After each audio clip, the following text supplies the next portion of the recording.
Oburu Muramasa, or as it's known here in the States, Muramasa the Demon Blade, is a 2D side-scrolling action-adventure RPG. Whew, that's a long genre. To simplify things, I'll just call it what I think it really is, a Metroidvania game. No, it's not a Metroidvania game, you idiot, I can hear people saying already. Alright, well let's look at it, shall we? Giant interconnected world infested with an indeterminate number of baddies whose sole purpose for existing is nothing more than to be fodder so you can level up to stand an inkling of a chance against the next big memorable boss, whose sole purpose for existing is to give you the proper weapon to destroy the barrier that is currently blocking the path to the next epic boss battle.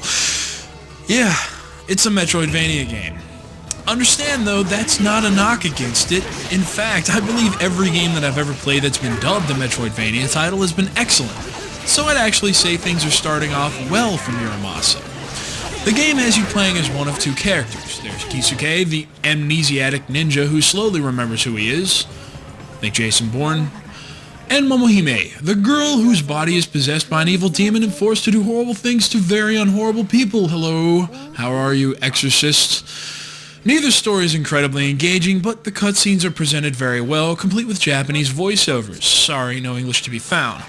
The incredible art style the game is presented in only adds to the flair of the cutscenes, and you'll have a hard time not liking what you're seeing despite the sometimes confusing nature of the Japanese folklore the stories are centered around. This game is from Vanillaware, the same developer responsible for a game called Odin Sphere on the PS2. I've seen it bandied about on several message boards that this is essentially Odin Sphere 2. Having only heard of Odin Sphere after having played Muramasa, I decided to seek it out. I did, and I played a good bit of it, and I have to say the two games have very little in common aside from the art style. Odin Sphere is a much more complex experience, and also a much more tactical RPG style. Muramasa is a very straightforward experience and rather shallow. It's basically a hack and slash with some RPG elements sprinkled on top. If you're looking for this generation's Symphony of the Night, I'm sorry to say that you'll probably be disappointed, so just know to set your expectations accordingly before playing Muramasa. Now with that out of the way, what exactly is Muramasa about? Obviously it's beautiful to look at, so naturally one of the first concerns someone might have is that it's all show and no go.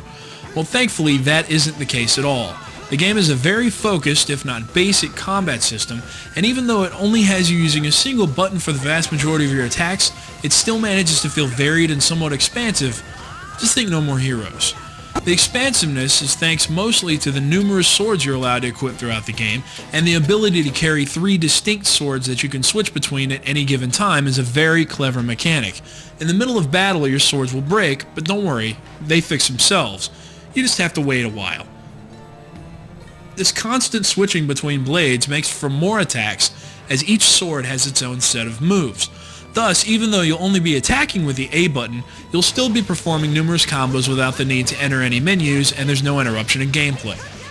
The combat system works well, but it would be a shame to have all this thought put into it and not have any fitting enemies to use it against, right? So this is where the crux of the game, at least for me, lies. The boss battles in this game harken back to a time where the word boss meant boss. Every one of them has multiple life bars you must expend, and some literally take hundreds of hits to kill. These knockdown drag-out fights can last sometimes up to 15 minutes if you're playing on the harder difficulty, and even on the lower difficulty setting you'll find your thumb getting tired from all the mashing it's doing. However, even though their designs are amazing to behold and their stamina is amazingly high, there is somewhat of a letdown when you realize that each and every one of these battles really comes down to nothing more than slashing them in any way you can and keeping yourself healed than any sort of pattern memorization or any puzzles you have to figure out. These boss battles basically define everything that's both great and at the same time not so great about Muramasa. The game is beautiful to look at, has some addictive combat, and is very fun in spurts, but also very straightforward, rather shallow, and incredibly repetitive. Both characters have their own storylines, bosses, and swords to forge, and each side will take between 6 to 8 hours to beat, so this is effectively a 12 to 16 hour game depending on how much grinding you decide to do, and also which of the two difficulties you choose to play on. The easier difficulty is really too easy, and the harder is almost too hard at times, but you can switch between the two at any given time, and you'll probably take advantage of that fact.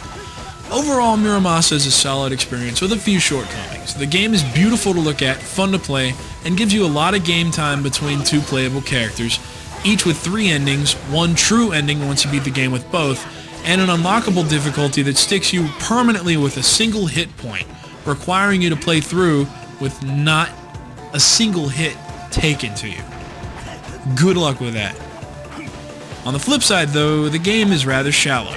Those expecting a super deep, tactical experience reminiscent of Odin's Sphere will probably be disappointed, and if you don't like repetition, this game is definitely not for you.